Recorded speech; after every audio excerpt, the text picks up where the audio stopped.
It all started when I, Silas Blackwood, caught the HOA red-handed, secretly trying to sell off 1,700 acres of my family's generational farmland.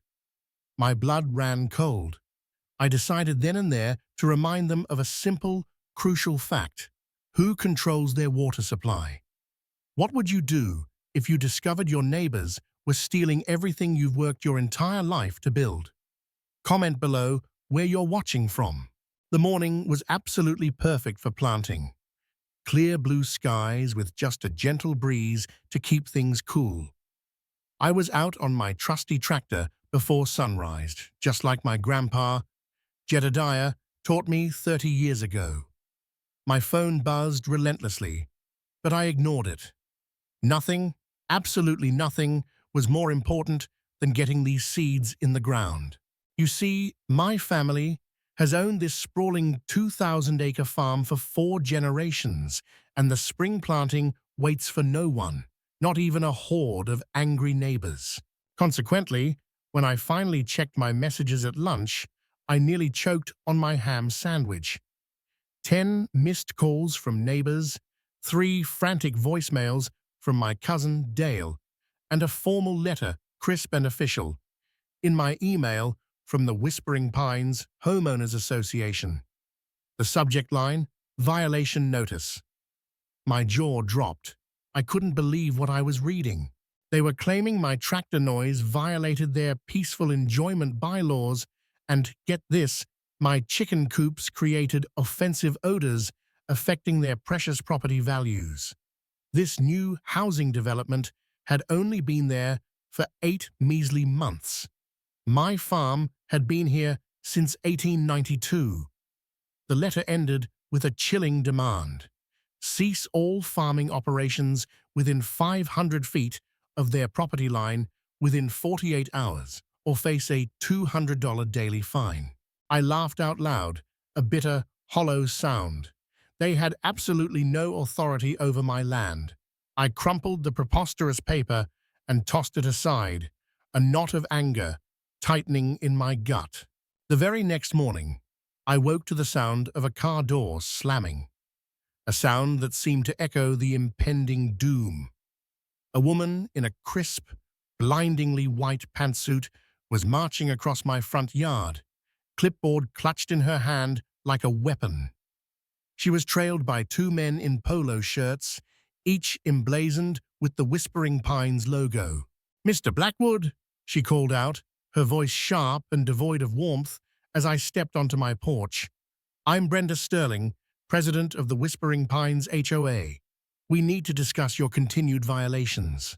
I crossed my arms, my muscles tense. "There's nothing to discuss.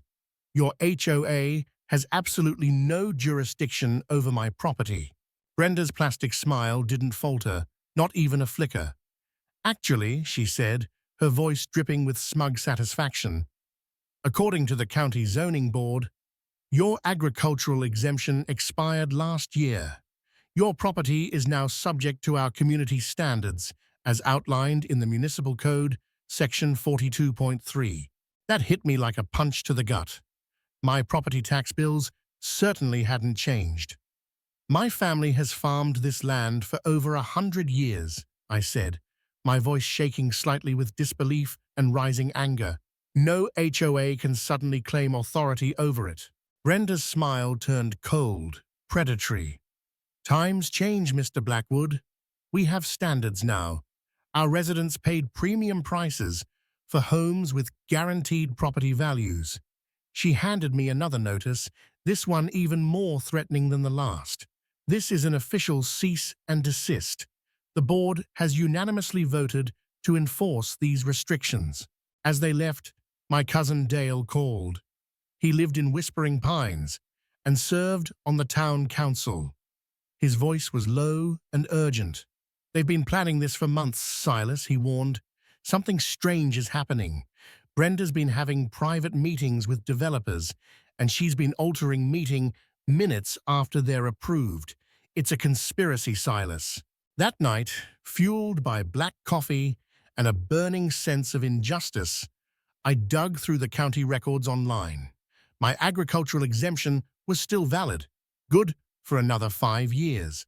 Brenda had lied straight to my face with a smile as fake as her designer handbag. For the next week, I continued working my fields, ignoring the increasingly threatening letters, each one a paper cut to my soul. Then came the noise complaints to the sheriff, old Hank Williams, a high school friend. He came to my farm, looking apologetic and deeply uncomfortable. "Look, Silas," Hank said, his voice heavy with regret. "I know this is ridiculous, but they're filing complaints every single day. They've even started a petition claiming your farm is a public nuisance. It's escalating fast." I couldn't believe the audacity, the sheer gall of these people. "Hank, my family has been feeding this county longer than that development has had paved roads. What's really going on here?" He lowered his voice, glancing around as if someone might be listening. "I shouldn't tell you this, but there was a closed-door meeting last week. County commissioners, some big-shot developer from the city, and the HOA board. They're pushing hard for some big project. That afternoon, I spotted strangers in expensive suits, walking my eastern fields, taking pictures and measurements. I drove my truck across the field, my blood boiling, to confront them. "Can I help you, gentlemen?" I asked, my voice tight with controlled fury. "You're trespassing on private property." A tall man in a suit that probably cost more than my tractor extended his hand. "Robert Carter, Westview Development Corporation, just surveying the land for preliminary planning." "Planning for what exactly?" I demanded. "This is my farm." Carter looked confused, consulting his tablet. "According to our paperwork, Westview purchased 1,700 acres from Whispering Pines 3 weeks ago. Construction begins next month for the new Whispering Pines Commons shopping center and luxury condos." My heart nearly stopped. It felt like the world was spinning. "That's impossible," I exclaimed. "I never sold my land to anyone." He showed me the digital documents on his tablet. Survey maps of my eastern fields, bearing official county stamps and signatures. The owner listed? Whispering Pines Community Trust. "There must be some mistake," I said, my voice suddenly hoarse, a desperate plea in a sea of disbelief. "No mistake, sir," Carter replied, his tone utterly devoid of empathy. "Perhaps you should contact Whispering Pines. The sale was finalized last month." I raced home, my mind reeling, and pulled out my property deeds from the old, fireproof safe. Everything looked in order, but a cold dread had settled in my stomach. Something was terribly, terribly wrong. I called the county recorder's office, my hand trembling. "I need to verify the current ownership status of my property," I explained, my voice barely a whisper. The clerk took my information. "One moment, sir." The silence stretched on, agonizingly long. "Mr. Blackwood?" the clerk finally said, her voice laced with a strange mix of confusion and pity. "There appears to be an ownership division filing from 6 weeks ago. According to our records, the majority of the property, approximately 1,700 acres, was transferred to Whispering Pines Community Trust. You retain ownership of only the main house and the surrounding 300 acres. My hand started shaking so violently I could barely hold the phone. "That's impossible," I cried. "I never signed any transfer. The documents have your signature, sir. Do you want me to email you copies?" When I opened the email, I stared, numb with shock, at what appeared to be my own signature on transferred documents I'd never seen before. How could this happen? How could the HOA sell land they didn't even own? I looked out my window and spotted Brenda in her luxury SUV, parked at the edge of my property, talking on her phone, while staring directly at my house. When she saw me watching, she smiled, a slow, cruel smile, and waved. The bulldozers would arrive in 4 weeks. I had less than a month to figure out how the HOA had stolen my family's legacy and stopped them before the first shovel hit the ground. I was frozen, and the surveyor words hit me like lightning. My land sold without my consent? That is preposterous. This land has been in the Blackwood family for over a century. I vehemently protested, presenting him with the property maps I always carried in my truck. The surveyor, looking perplexed, scratched his head. Well, sir, I just follow the instructions I'm given, but these coordinates align with what Whispering Pines provided. My hands were trembling uncontrollably as I sped directly to the county records office. Mrs. Rivera, the clerk there, had known my family for decades. Silas, I was just about to call you, she said, her face etched with worry. Someone filed new property documents last month. I found it peculiar, but everything seemed properly notarized. She retrieved the records on her computer, and my stomach plummeted as I saw the stark, official-looking paperwork. 1,700 acres of my precious farmland now belonged to the Whispering Pines HOA. Only the 300 acres surrounding my house remained under my name. This is outright fraud, I whispered, my voice cracking with emotion. These signatures are forgeries. They're not mine. I immediately called an emergency meeting with my lawyer, Samuel Harrison. This is the most brazen land grab I've encountered in my 30 years of practice, Silas, Sam declared, meticulously examining the documents. But they've covered their tracks skillfully. The paperwork alleges your grandfather sold development rights decades ago, and they're merely exercising them now. That's utter nonsense. My grandfather would never— I started, my voice rising in protest. I know, Silas, Sam interrupted, nodding in understanding, but contesting this will be a lengthy process. They've already sold to developers who likely had no inkling the sale was fraudulent. I couldn't afford to wait. The HOA had their monthly meeting scheduled for that very evening, and I was determined to crash it. The Whispering Pines Community Center buzzed with activity when I entered.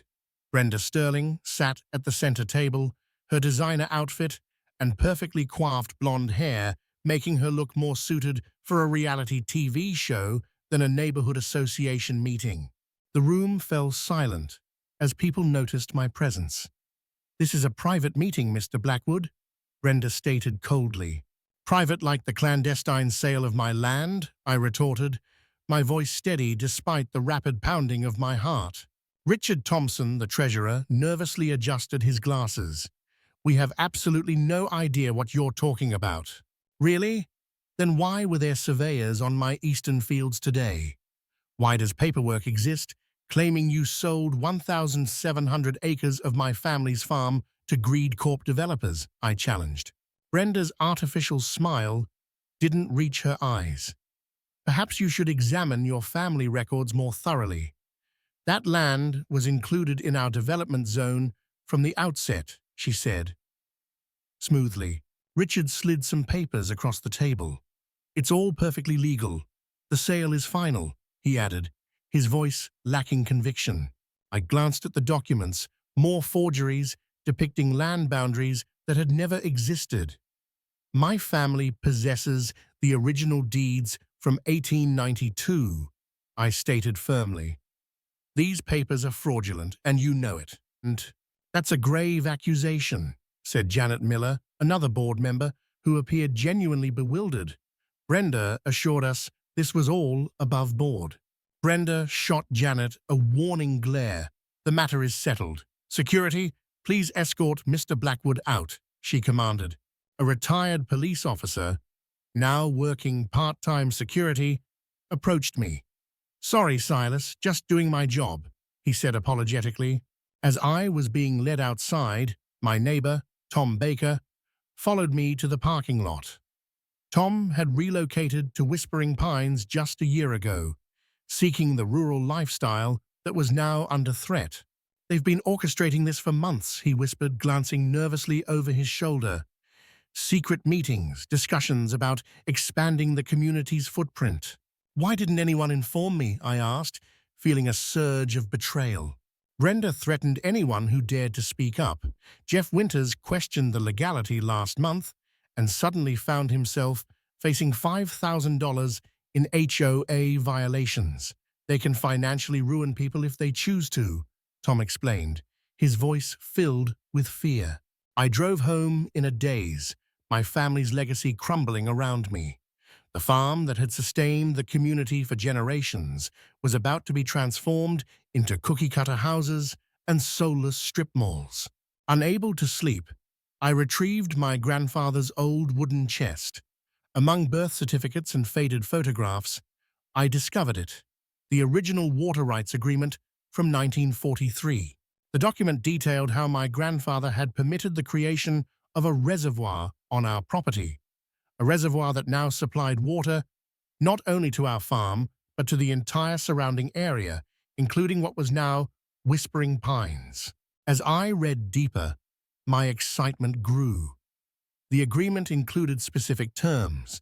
Agricultural use would always take priority in water allocation decisions, and the rights were intrinsically tied to the original homestead, the 300 acres I still legally owned. At dawn, I called Sam again. They may have stolen my land through fraudulent paperwork, I said, my voice filled with newfound determination. But they overlooked something crucial. And what's that? Sam asked, stifling a yawn. Who controls their water? I replied, a hint of triumph in my voice. Sam was silent for a moment. Silas, be cautious. This could escalate quickly. They initiated the ugliness, I retorted. I'm simply concluding it, justly. After hanging up, I noticed a bulldozer cresting the hill on my eastern field. Construction was starting prematurely. Through binoculars, I could see Brenda standing with men in suits, pointing excitedly at my best wheat field. I opened my laptop and began researching everything I could about water rights, easements, and local utility regulations. If they thought they could steamroll a simple farmer, they were about to learn a harsh lesson. That afternoon, I visited old Mr. Peterson, who had maintained the county's water systems for 40 years before retiring. Of course, I remember that system, he said, spreading out faded blueprints on his kitchen table. Your granddad was a shrewd man. The main control junction is right here, on your remaining property. Always has been. I took photos of the blueprints with my phone.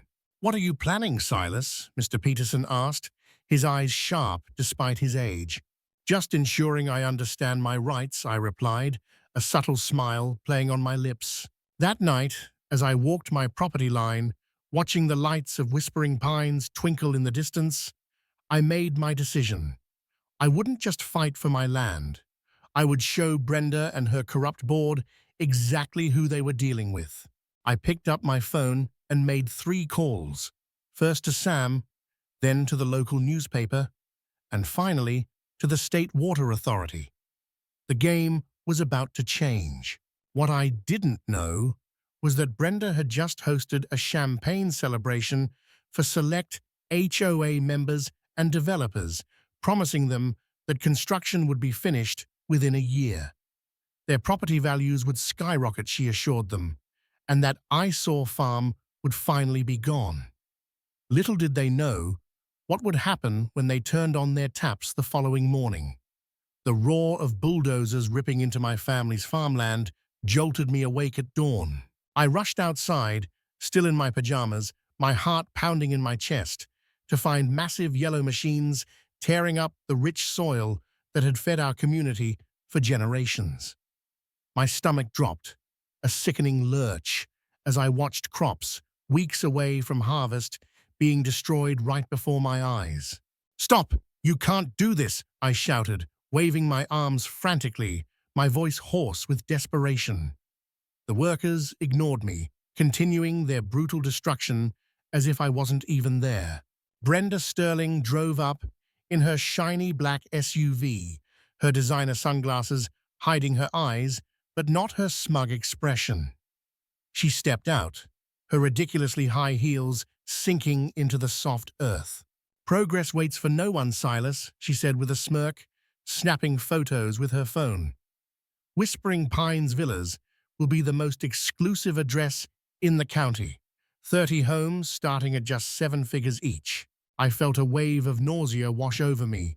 This land grows food for thousands of people, I exclaimed, my voice shaking with anger and disbelief. You can't just turn it into luxury homes.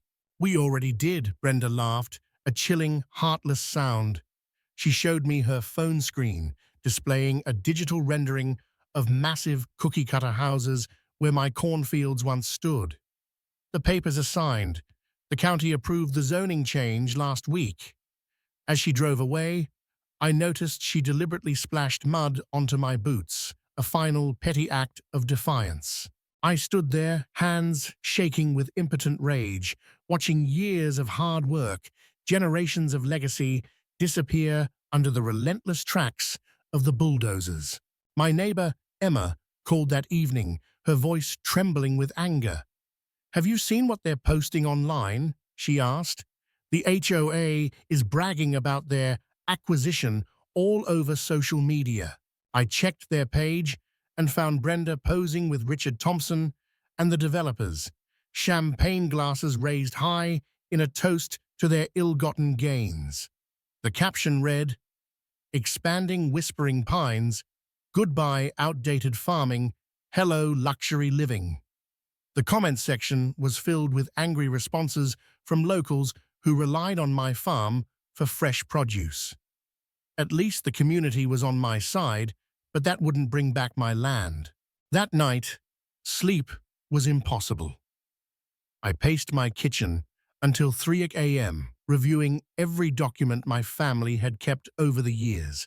Birth certificates, death records, tax forms, and property maps covered my table like a chaotic tapestry of my family's history.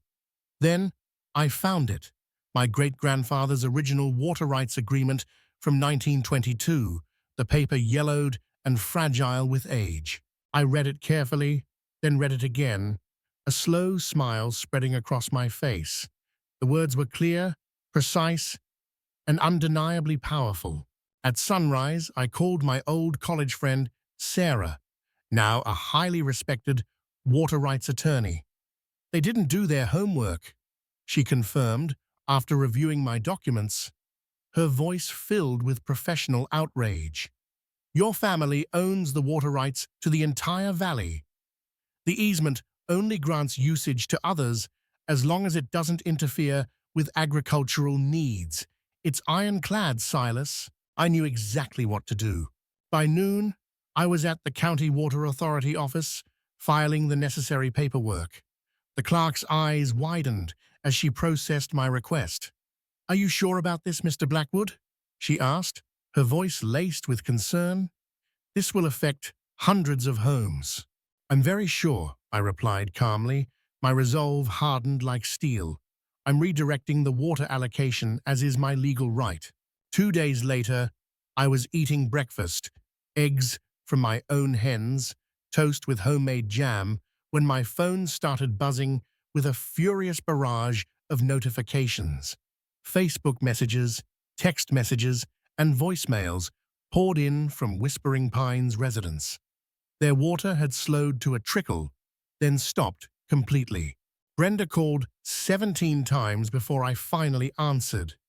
"What did you do?" she screamed, her voice so loud I had to hold the phone away from my ear. "Nothing illegal," I replied, calmly buttering my toast. "I simply exercised my water rights, as specified in the original easement agreement. The document states I can prioritize agricultural usage. People need water to live," Richard shouted in the background, his voice panicked. "People need food too," I countered. "I'm redirecting all water to my remaining 300 acres. I'm intensifying production there, since you stole the rest of my farmland."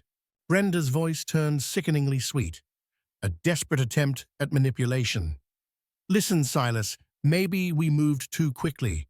We can discuss some compensation. The time for talking was before you falsified documents and stole my property," I interrupted, my voice ice cold. Now I'm just protecting what's left. I hung up, the silence in my kitchen deafening. I walked outside, the sun warm on my face, and inspected the irrigation system I'd modified. Water that once supplied the entire valley now flowed only to my remaining fields, a powerful symbol of my defiance. An hour later, 3 police cars pulled up my driveway. Sheriff Hank Williams stepped out first, his expression grim. "Got complaints about water tampering, Silas," he said, looking deeply uncomfortable. I handed him my documentation. "Everything I've done is legal, Hank. My family has owned these water rights for over a century." While he reviewed the papers, a news van arrived. Karen must have called them, thinking they'd take her side. The reporter, Julie Ramirez from Channel 5, approached me with a microphone. "Mr. Blackwood, can you explain what's happening with the water supply?" she asked.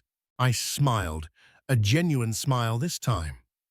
"I'd be happy to," I said, pulling out maps showing the original property lines and water rights documents. "And I'd also like to discuss how the Whispering Pines HOA falsified documents to steal 1,700 acres of farmland that's been in my family for generations." Julie's eyes lit up. She clearly recognized a bigger story than a simple water dispute. This was about justice. By evening, the HOA called an emergency meeting. I wasn't invited, of course, but my neighbor, Tom, texted me updates throughout. "They're freaking out," he wrote. "Developers halted construction. They're threatening to sue the HOA for misrepresentation. Property values are already dropping." At 11:42 p.m., my doorbell rang. Brenda stood there, her perfect makeup smudged, her confident posture gone, replaced by a desperate, almost pleading look. "Please," she whispered, her voice cracking, "turn the water back on. People have children, elderly parents. They can't stay in homes without water." I leaned against the door frame, my arms crossed. "Sounds serious. Maybe they should be angry at the people who created this situation." "We can talk about compensation," she offered desperately. I looked her straight in the eyes. "Compensation isn't enough. I want my land back." Brenda's face hardened. "That's impossible. The contracts are signed." "Then I guess we have nothing more to discuss," I replied, starting to close the door. "Wait," she cried out, a flicker of desperation in her eyes. "The developers, they might be willing to reconsider if there's a water issue. I can set up a meeting." I paused, considering her offer. "Tomorrow, 9 a.m., my kitchen table. Bring the developers, your lawyer, and all those fake documents you used to steal my land." As Brenda hurried back to her car, I noticed lights on in every house in Whispering Pines. Nobody was sleeping tonight. They were all wondering the same thing. How had they never questioned where their water came from? My hands were shaking as I stepped into the courthouse. Cameras were flashing, blinding me momentarily. Someone had tipped off the local news about our David and Goliath battle. The judge had rushed our hearing after 3 days without water, had left Whispering Pines in chaos. Some families had checked into hotels just to take showers. The courtroom was split down the middle. On one side sat Brenda and the HOA board members in their designer clothes, still clinging to an air of arrogance. On the other side were my supporters, farmers in work boots and practical clothes, people who understood the value of the land, the people who relied on my farm for their livelihoods. "All rise," the bailiff called out as Judge Martinez entered. Brenda smirked at me from across the aisle, a flicker of her old confidence returning. She thought she had this in the bag. Little did she know what was coming. My lawyer, Miss Rodriguez, started by showing aerial photos of my family's farm, dating back to the 1950s. "Your Honor, this land has been continuously farmed by the same family for over 130 years, she explained, her voice clear and strong. "I'd like to enter into evidence the original land grant from 1892. Brenda's lawyer jumped up. Objection! Old documents are irrelevant. We have a modern legal sale agreement signed just last month. Judge Martinez frowned. I'll determine what's relevant. Continue, Ms. Rodriguez. My heart pounded as Ms. Rodriguez unveiled our secret weapon. A large map showing all the water lines in the county. This property, she said, pointing to my farm on the map, controls the water access for the entire region. The easement agreement specifically states that agricultural use takes priority in any water allocation decisions. Murmurs spread through the courtroom. I watched Brenda's face closely. For the first time, I saw a flicker of worry, a crack in her carefully constructed facade. Her lawyer presented their sale documents, which looked impressive and official, but Miss Rodriguez was ready. Your Honor, we've had these documents examined by 3 separate experts, she said, handing a thick folder to the judge. They've identified at least 7 signs of document tampering, including digital manipulation of the property boundaries. The judge frowned as he flipped through the pages. These are serious allegations. There's more, Ms. Rodriguez said. She nodded to her assistant, who wheeled in a cart piled high with 5 boxes of documents. We've subpoenaed the bank records of the HOA board members. Brenda's face went completely white. Richard, the treasurer, started sweating visibly. These records show unusual deposits to the personal accounts of 5 board members within 48 hours of the land sale. Ms. Rodriguez continued, her voice unwavering. Deposits that match exactly to 2% of the sale price, divided evenly among them. The courtroom erupted. Judge Martinez banged his gavel repeatedly. Order! I will have order! During the chaos, I watched Brenda turn to Richard, her face twisted with rage. She was looking for someone to blame, a scapegoat. We need a recess, her lawyer demanded. These allegations are completely unfounded, and we need time to prepare a response. The judge agreed to a 30-minute break. As people filed out, I stayed seated, trying to calm my racing heart. Tom slid into the seat next to me. You're winning, he whispered. Half the HOA members looked ready to throw Brenda under the bus. In the hallway, I couldn't help but overhear Brenda and Richard arguing in a corner. You said this was foolproof, Richard, Brenda hissed, her voice low and venomous. Now we're facing criminal charges. Brenda's perfect mask finally cracked. How was I supposed to know his family had some ancient water rights document? Nobody reads that fine print. Well, somebody should have, Richard snapped. The developers are already talking about suing us for misrepresentation. I pretended to check my phone while listening, a grim satisfaction filling me. This was better than I'd hoped. They were turning on each other, like rats in a sinking ship. When the court was read, the room was very tense. When court resumed, the atmosphere had shifted dramatically. The air was thick with tension, palpable and heavy. Brenda's lawyer requested a brief, private consultation with the judge and my attorney. They spoke in hushed tones at the bench for several agonizing minutes, each second stretching into an eternity. Finally, Judge Martinez addressed the court, his voice grave and resolute. Based on the evidence presented, he announced, I'm issuing an immediate injunction halting all development on the disputed 1,700 acres.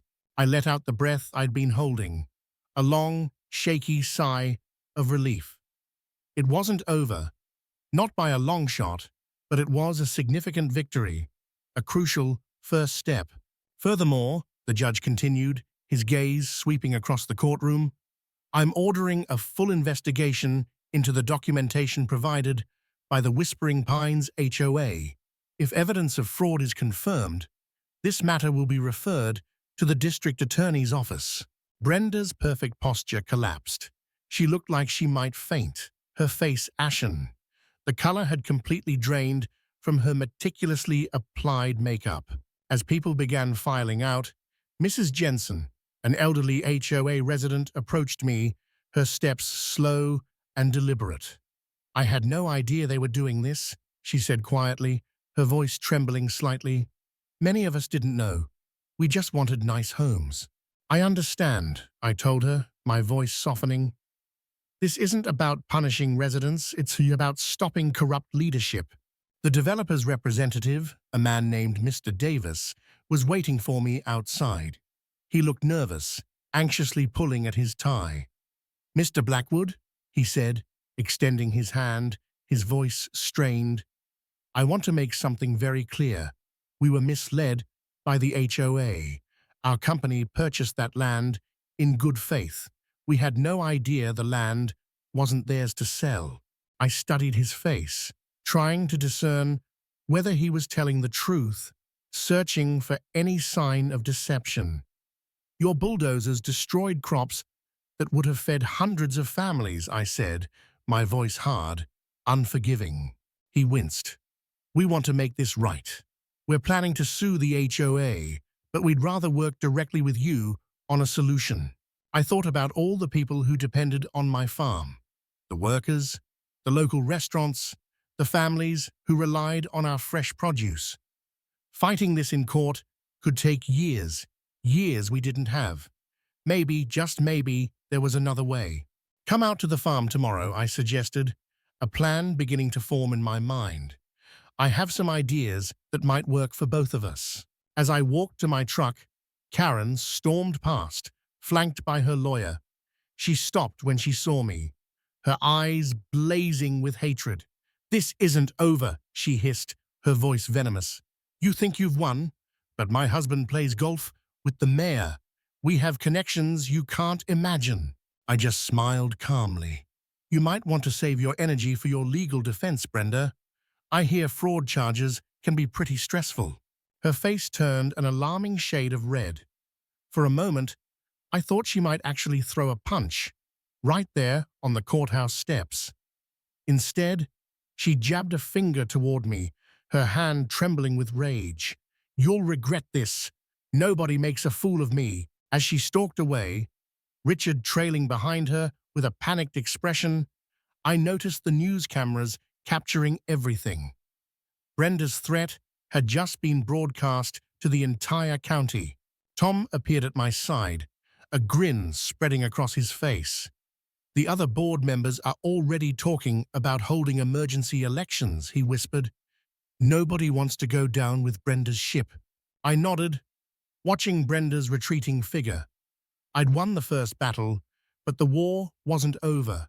I still needed to get my land officially back, and Brenda wasn't going to surrender easily. But for the first time in weeks, I felt a surge of hope, a powerful conviction that justice would, ultimately, prevail. Sometimes, the little guy does win, especially when he controls the water supply. And you won't believe what happened next. 6 months later, I stood in my eastern field, the morning sun sparkling on the dew-covered crops.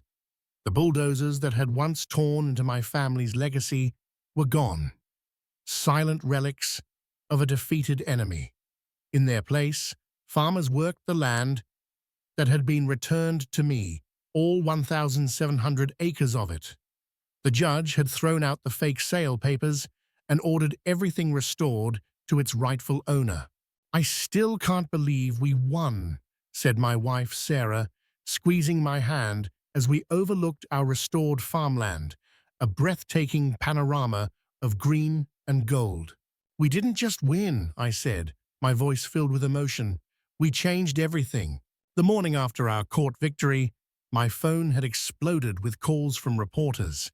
The story of an HOA trying to steal a family farm had struck a nerve, resonating with people across the country. People from all walks of life sent messages of support. Some even mailed boxes of homegrown veggies as a show of farmer solidarity. Brenda and her HOA cronies couldn't hide from the spotlight. Camera crews camped outside their fancy houses, asking pointed questions about the kickback money they'd taken. Richard, bless his weak heart, broke down on live TV, admitting they'd planned the whole scheme over secret meetings and copious amounts of champagne. "We just thought no one would care about some old farm," he sobbed into the microphone, his face a mask of regret. But people did care, a lot. 3 weeks after the court decision, I got a surprise visit from the developer's new CEO, a woman named Ms. Johnson. Their old boss had been fired over the scandal, a small but satisfying victory. "We made a terrible mistake," she said, sitting at my kitchen table, her demeanor sincere and apologetic. "Our company never would have moved forward if we'd known the truth." I pushed a plate of Sarah's fresh-baked cookies toward her, a gesture of goodwill. "What happens now with your company?" I asked. She smiled, a genuine smile this time. "That's why I'm here. We have a different idea. Would you consider selling just 50 acres, legally this time, for something that could help everyone?" Instead of luxury houses, they proposed building a modern farming facility on a small corner of my property. It would create jobs, process crops from farms all over the county, including mine, and boost the local economy. Plus, they'd fund a farming education center where city kids could learn where their food comes from, a place to connect with the land. "And the Whispering Pines HOA?" I asked cautiously, still wary of their influence. "They'll have no control over any of this," she promised, her voice firm. In fact, the next HOA meeting looked nothing like the old ones. Tom Baker, my neighbor who'd secretly tried to warn me, had been elected the new president after Brenda and half the board resigned in disgrace. The remaining members voted unanimously to approve my new farming operation and create a permanent buffer zone between our properties. "Most of us moved here because we loved the country feel," Tom explained, as we walked the property line together, the air crisp and clean. "We never wanted to destroy what makes this place special." The criminal charges against Brenda and Richard moved forward. The district attorney had found irrefutable evidence, bank transfers showing exactly how much money had lined their pockets from the fraudulent land deal. Brenda had to sell her big, ostentatious house after her husband divorced her over the scandal. I sometimes saw her driving past my fields, her face pinched with anger and resentment, a constant reminder of her defeat. As summer turned to fall, we broke ground on the new processing center. Local farmers came to celebrate, bringing pies and side dishes made from their own harvests, a true community potluck. Even residents from Whispering Pines joined in, including many who admitted they'd been bullied into silence by Brenda's threats of massive fines. "My grandfather was a farmer," one older gentleman from the development told me, his eyes misty with remembrance. "I hated what they were trying to do to you." By winter, something remarkable had happened. The division between the farming community and Whispering Pines began to heal, slowly but surely. We created a weekly farmers market in the space between our properties, a vibrant hub of community activity. Families from the development signed up for crop shares, paying upfront for boxes of fresh produce throughout the growing season, a direct connection to the land and the food it provided. The water rights issue got solved too. We drafted a fair, equitable agreement that guaranteed enough water for both my agricultural needs and their household use. In return, the HOA bylaws were permanently changed to protect farming activities from frivolous complaints, a lasting legacy of our fight. 1 year after our court victory, we hosted a community harvest festival on the very fields that had almost been stolen. Children from both the development and farming families ran through a corn maze together, their laughter echoing across the fields, while their parents chattered over apple cider, a symbol of unity and reconciliation. As sunset painted the sky in vibrant hues of orange and purple, I found myself standing next to Tom. "Do you ever wonder what would have happened if they'd gotten away with it? He asked, his voice thoughtful. I looked across the crowd of people, enjoying food grown from this very soil, their faces illuminated by the warm glow of the setting sun. I think about it every day, I admitted, but then I remember something important. What's that? He asked. People forget that fancy houses and perfect lawns don't feed anyone, I said, my voice filled with conviction. This land doesn't just grow crops, it grows community. Tom nodded thoughtfully. Brenda never understood that. She just saw dollar signs. I spotted my oldest son, teaching a Whispering Pines teenager how to drive our smallest tractor, both of them laughing, a picture of unlikely friendship. You know what the best revenge is, I said, smiling at the sight. It's watching her drive past every single day, seeing what she almost destroyed, not only survive, but thrive, and knowing that while she lost everything, we all gained something better, something more enduring. That night, as my family gathered around our table, filled with food we'd grown ourselves, I realized the HOA had, ironically, given me something precious. They had tried to take my land, but instead, they'd helped me show an entire community why this farm matters. And that lesson, that deep connection to the land and to each other, would feed people's hearts and souls long after their fancy development had faded into obscurity. This story teaches us the enduring importance of community, the value of fighting for what's right, and the power of understanding our history and resources. It highlights how greed and short-sightedness can ultimately be defeated by perseverance, unity, and a deep connection to the land. It also subtly reminds us to look into any kind of contract before signing.